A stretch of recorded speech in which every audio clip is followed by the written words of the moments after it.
Warning, this podcast contains themes of extreme violence and murder. Subject matter may be offensive to some listeners.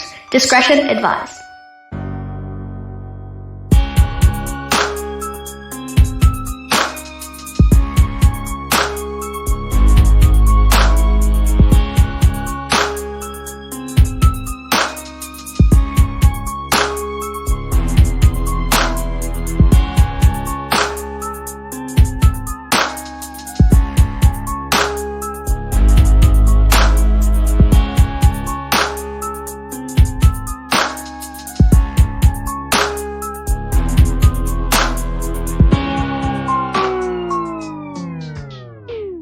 Welcome to another episode of Evil Transgression, your homicide headquarters here in podcasting.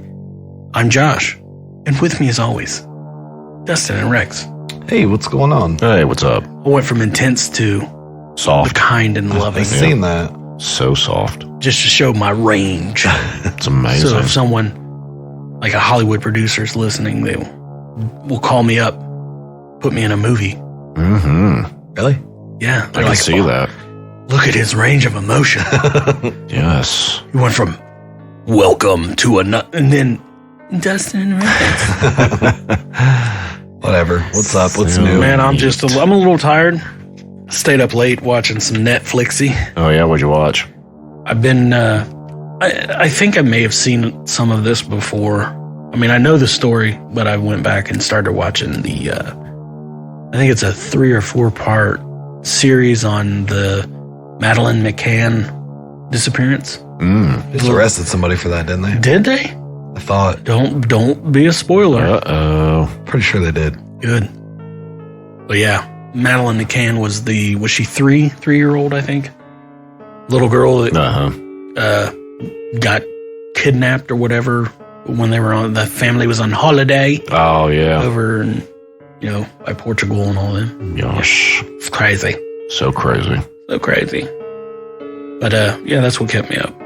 I finished the Sons of Sam documentary, which was really weird, where they explored the theory of more than one killer. Yep. That David Berkowitz didn't act alone. So. Yeah, I'm pretty sure that if anyone ever looked at my history in the Netflix, or on my Google search, I'd probably be put on a lot of lists. Oh, I'm sure. Why does this here you were searching chicks with wieners? Why is that? That's not on my list. Just 2 girls, 1 cup. Maybe like a midget strippers. I don't know. They're little people. Bridget the little Midget. People strippers. Little people strippers. You guys remember Bridget the Midget? Yeah. Howard Stern. Yeah. Oh, man. So yeah, that's a good intro into a murder show. What have you been up to? Just working. No, actually, I haven't been doing much of that. Really? Yeah, it's kind of died down. So That's I've good. just been enjoying my children and having fun. Well, What kind of fun? I'm not a fan of this new Dustin. Yeah, this happy Dustin. Yeah. Just been, I've just been being the number one dad. I even got me a coffee cup that's got number one dad on it now. But I don't drink the coffee. I put Pepsi in it and drink. You're right, I do not drink coffee. Coffee makes my mouth taste funny. Makes me gassy. Yeah, sure. That's what does it. Nah, I've just been hanging out, enjoying the winter. Why not? Who enjoys the winter? Hey, make the most of it. Right? Eskimos. Yeah. Eskimos. Polar bears. Polar bear's fur really isn't white. It just looks that way. Because of the snow? I think I've heard that. It's like clear. Yeah, it is. It's clear. Oh. Crazy, right? Yeah. Wow. You just learn something every day on Evil Transgression. You do. See, we're not just murder. True. Or everything. Yeah, we do it all. What about you, Rex? What have you been up to? Just working a ton of hours in my new role. I mean, it's like I'm getting on my laptop at 7 a.m. and working until after 6 at night. So, but because I'm training as well. So, It's doing too much. Yes. All work and no play. Pretty much. Yeah. Terrible. Yes. That's why we need to hit it big one day, fellas. We're going to, because everybody that listened last week went and left us a review.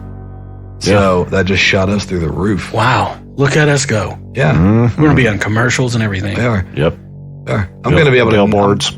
I'm going to be able to not go to my local pizza joint without people being like, "Oh my God, is that guy from Evil Transgression?" Where Little Caesars?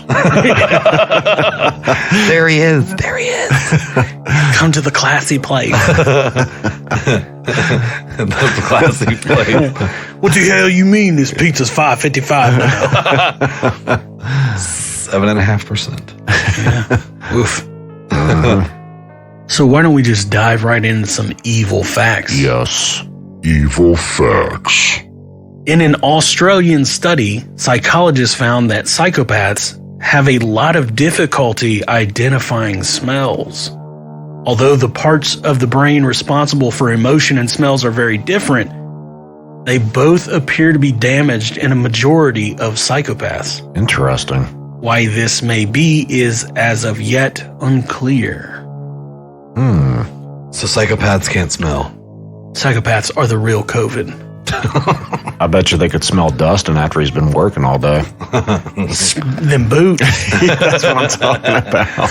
Don't you knock my boots. Knock him boot.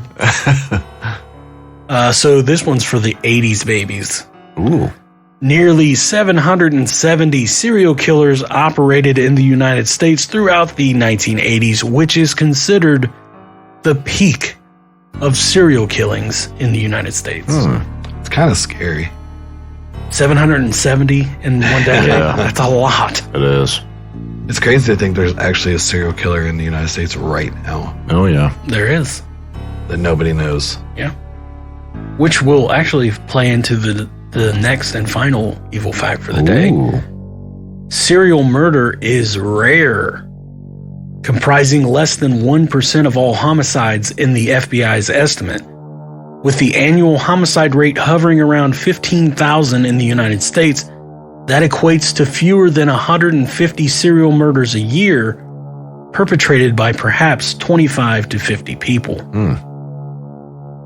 Isn't it crazy that, like, we know so much about murder and you hear all these different stories of people, like, what they did and where they effed up, you know, and stuff like that. And nobody still can commit the perfect murder to never get caught. Well, You always it's get 10 caught. times harder now than it's ever Yeah. been because of social media and CCTV. Oh, yeah. Right. Everywhere. I mean, there's cameras pretty much everywhere you look now. You got Ring cameras, and I mean, Yeah. it's crazy. It is.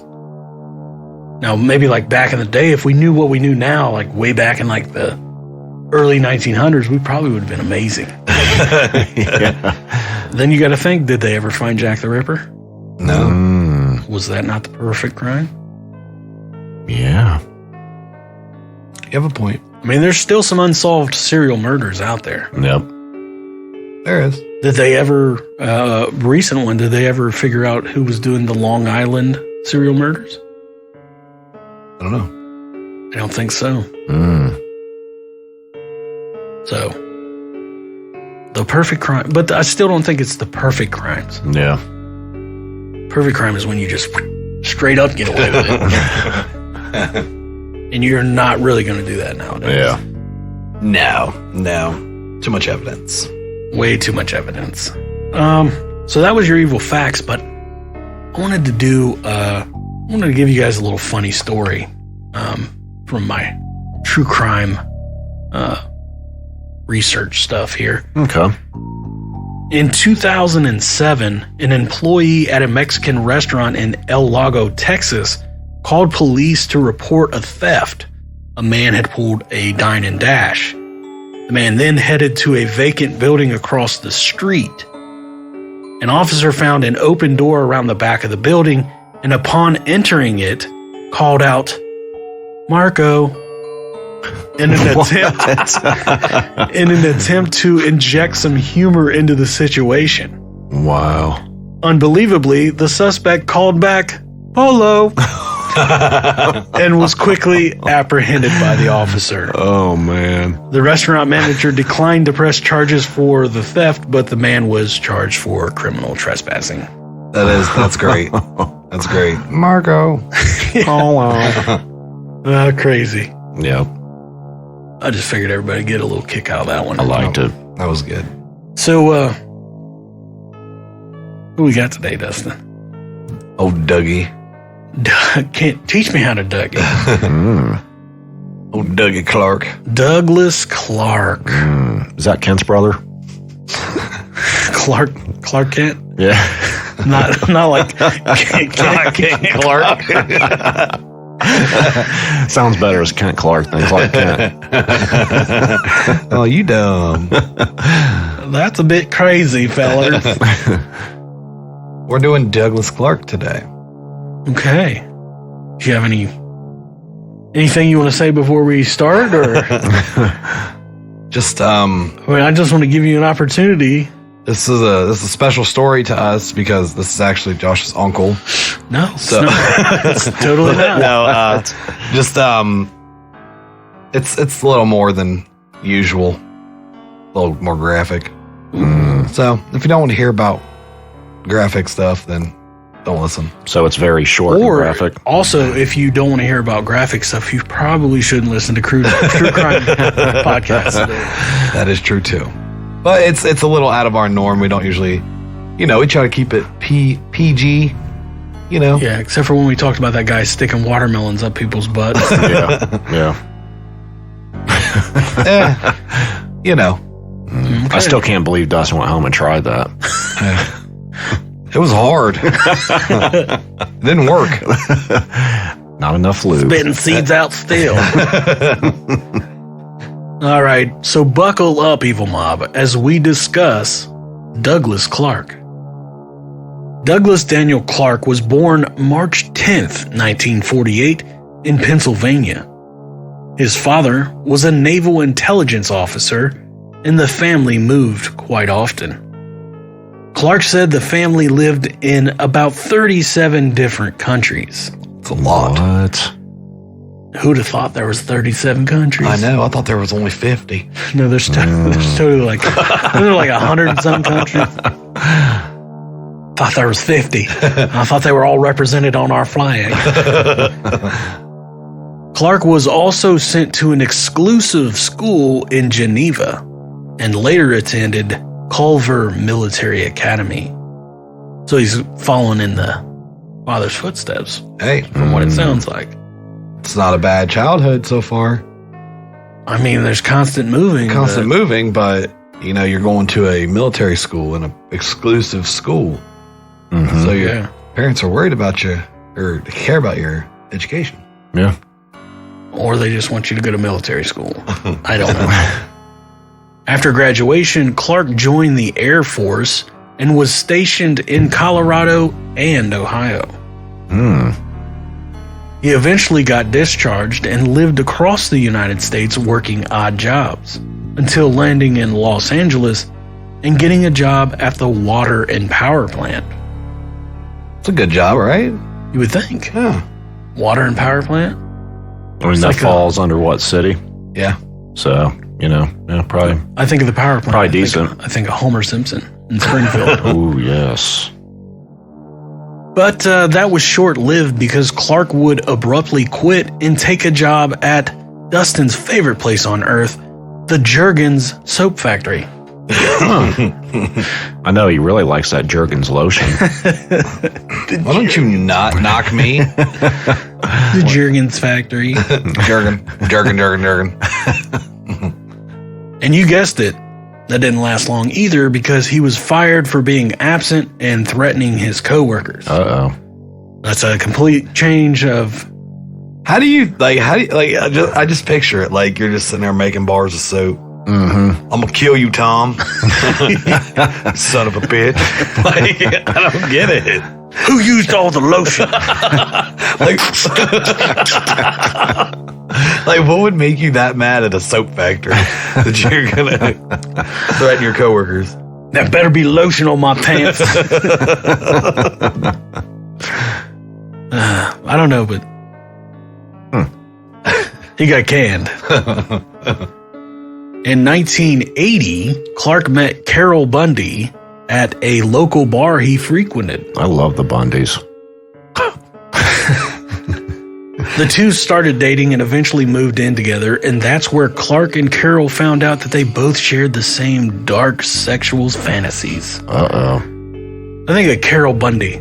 Carol Bundy. You know what I was thinking the whole time? What? I'm like, ain't that the lady's name from the Brady Bunch? That's Carol Brady. And you're making fun of me about Kent Clark. Clark would often bring home sex workers so that him and Carol could have threesomes.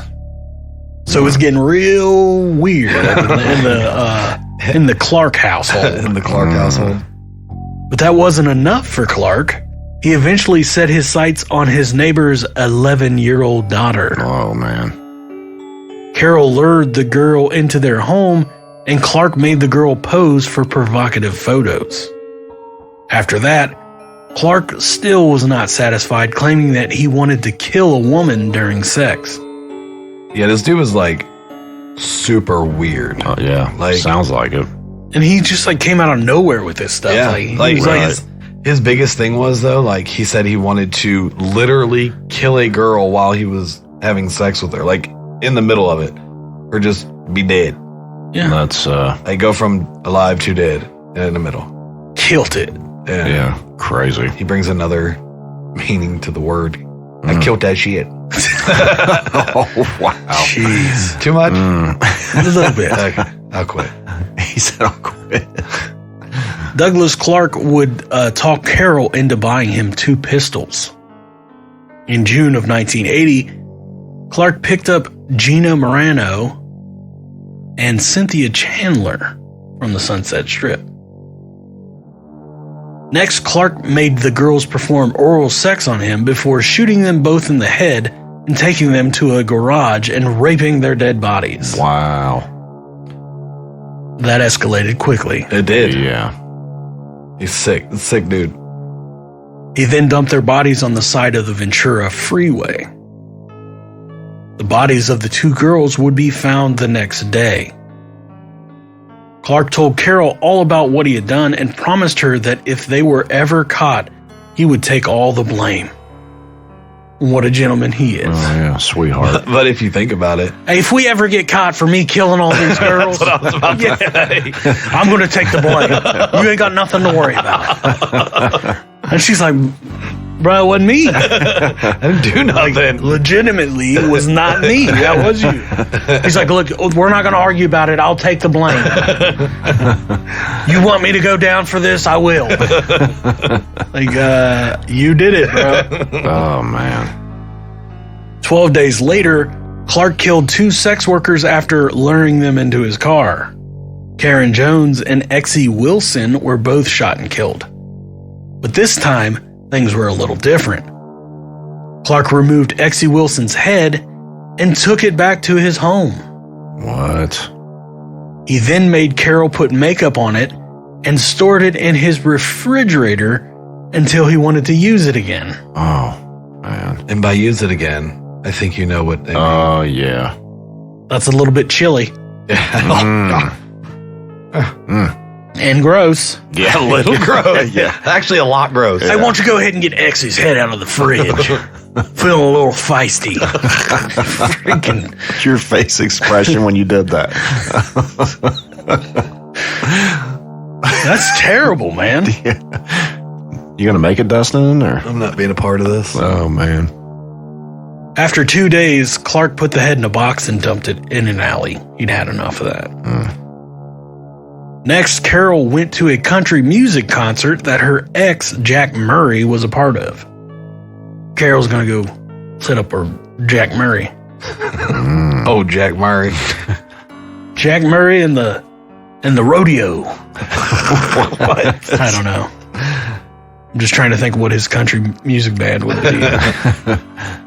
After the show, Carol was drunk and started talking with Murray and telling him everything that her and Clark had been doing. Murray was alarmed and told Carol that he might just have to let the police know. That made Carol worried, So she talked Murray into going out to his van to have sex. Once inside, Carol shot Murray and then decapitated him. Ooh, Hey, she escalated quickly too. Yeah. I'd say so. He's like, I feel a little woozy. You guess what? Douglas does. He just kills prostitutes and cut their heads off. He's like, I'm going to tell the police. He's like, you want to get it on? And this guy's like, all right, then. As men, we put ourselves in some pretty stupid situations. I figured out his band's name. I fact checked it. Oh, yeah? What is it? It's Murray and the Mullets. Pretty sure that's not what it is. Hey, fact check said I was right. Okay. I don't think so. But I made it up. either way, Carol has now decapitated Jack Murray himself. Right. And that's what we're doing now as a couple, is cutting heads off. Mm-hmm. Hey, I mean, they said from the beginning they shared the same sexual fantasies. Yeah, and now we're past sexual fantasies and All into criminal fantasies. Big time. 2 days later, the guilt of what she had done must have gotten to her because she told a coworker what had happened. Carol gave a full confession and told the police about Clark. Now that is one conversation that I would never want to be a part of as a coworker. Like, Josh, I need to tell you something. I went to Jack Murray's concert the other night and did him and cut his head off.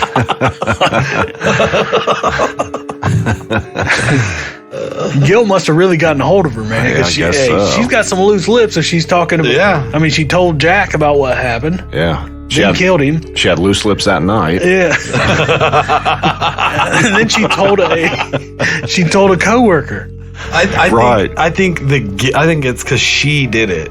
You know, she was like feeling guilty because she'd never killed him until she cut dude's head off. So she's not a very good secret keeper. No. Yeah, I mean, she's telling on that one, but she told Jack Murray about Clark, Douglas right. Clark. Because she was drunk. You know, drunk people say all kinds of stupid stuff. Mm-hmm. True. Douglas Clark should have been mad she went to her ex-boyfriend's concert anyway. Oh, you would what are you think. doing going over there? Mess around, your head will be in the fridge. Clark was arrested a short time later, and the police found the murder weapon hidden at his work. Carol was charged with 2 counts of murder. Clark was charged with 6 counts of murder. At his trial, Clark acted as his own attorney. Oh, I'm sure. Because that is always the best thing to do. Yeah, I'm sure that went well. Remember, if any of you ever get in trouble, be your own attorney and let us know how it ends. Right. I've only seen it work out well once. Who was And that? that was Raymond Reddington on the Blacklist. Who is one of my heroes. Yes. So if you're ever on trial, do what Dustin says and be your own attorney. Because we like to see this. It's best option. Send us an email after you're done. We want to know what you were sentenced to. Or best yet, hire Dustin as your attorney. It would be just as helpful. Just as good. Like, objection, they're like, we haven't even started yet. Sustained. You're not supposed to say that. I seen it said on Law and Order one time. Clark tried to pull all the blame on Carol, but the jury did not buy it. Remember that deal he made? Like, if we get caught, I swear to God, I'm going to take all the blame. Yeah. He's like, no, She did it. They sentenced Clark to death. Carol took a plea deal and was sentenced to 52 years to life in prison. That is a long ass time. Yeah. Yeah. Like, imagine that. You're looking at least 52. Yep. And really, for one murder, Yeah. Mm-hmm. you get what you get. Yep. They You did chop a head off. shouldn't be cutting the lead singer of Murray and the Mullet's head off. On December 9th, 2003, Carol Bundy died from heart failure at the age of 61. Oh, so sad. Douglas Clark is still currently sitting on California's death row. Well, guess what? That's the safest place to be on death row. Clark? Yeah. Yeah, because they don't do No. executions anymore. No. At least tell Thanks, DeGraw's Gavin. Thanks, Gavin DeGraw Newsom. Yep. Once Gavin DeGraw's gone, they might. You know, you probably could have confused a lot of people by doing that on the show. Always calling him Gavin DeGraw. And someday somebody's going to be on Jeopardy like, he is the governor of California. And they're like, Gavin DeGraw. And they're like, that dude's an idiot. Dustin told me. I listen to this podcast called Evil Transgression. That's what he always called him. Yeah. Oh, we would be famous then. We would. Yeah, we would. For all the wrong reasons. That's what it takes. Well, those guys sound like dummies. Yeah. Well, never listen to that. They're a bunch of morons. So that is the story of Douglas Clark and the sick and twisted crimes that he committed. There's just something about making love to dead things that just doesn't appeal to him. Yeah. Just doesn't do To it for me. you. Yeah. Yeah. Major turnoff. But I don't understand the whole cutting the head off and, Yeah, I don't either. you know, like, that just doesn't, no, it just doesn't seem right. Why would it seem right? What's real weird is he brought it home like, why don't you go ahead and put some of that makeup on her? Yeah. She was like, all right then. That's weird, man. It is weird. Yeah. Super weird. Mm-hmm. I don't know. The more and more I hear these stories, you know, the more I find out how weird people really are. Mm-hmm. There's some sick people in the world. There are. There Yeah. really are. But that has to be a first that I've ever heard of someone cutting Well, a head I off mean- and doing its makeup and then Yeah. putting it in the freezer for pleasure later. What was it, last week or the week before, where we had a dude like to cut off feet and put the shoes in them? That was Brutus, Yeah. Jerry Brutus. Mm-hmm.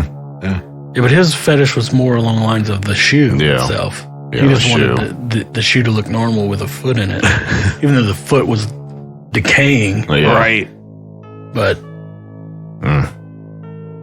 we're talking about a guy that's using a live dead sex doll. Right. Mm-hmm. A live dead? Alive dead sex doll. You get what I mean. Yeah. I didn't catch that. Nobody else did either. Oh, well, But now they have. it was once live, now it's dead. Yeah. So that's unique. Mm-hmm. All right, what you got for me, Riggs? All right, go to our Facebook page, give us a like. Any comments, questions, ideas, you can email us at eviltransgression@gmail.com. Dustin? You can also go to eviltransgression.com and check out our links. And leave us some reviews. Apple, Stitcher, CastBox, Podbean, whatever it is you listen to us on. Leave us some reviews. And yeah. Yeah. It helps us a lot. It does. Well, I want to leave you guys with one more story. Ooh, okay. In January of 2019, a lovely stroll through the suburban town of Perth, Australia was cut short when a pedestrian heard a toddler screaming and a man repeatedly yelling, "Why don't you die?" The concerned passerby dialed 000, which that's their emergency number in Australia.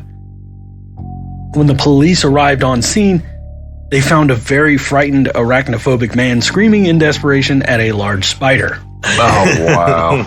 The police disposed of the spider and no one else was injured. So that is Oh, man. that's your ray of sunshine after a pretty cruel story. Yeah. That was actually pretty good. Yeah, good stuff. It's not where I thought that was going. Yeah. No, me neither.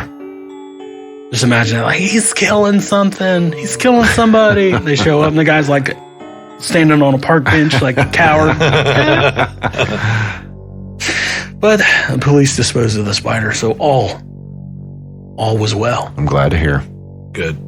So go to eviltransgression.com, buy your merchandise, sign up for whatever we got, Yes.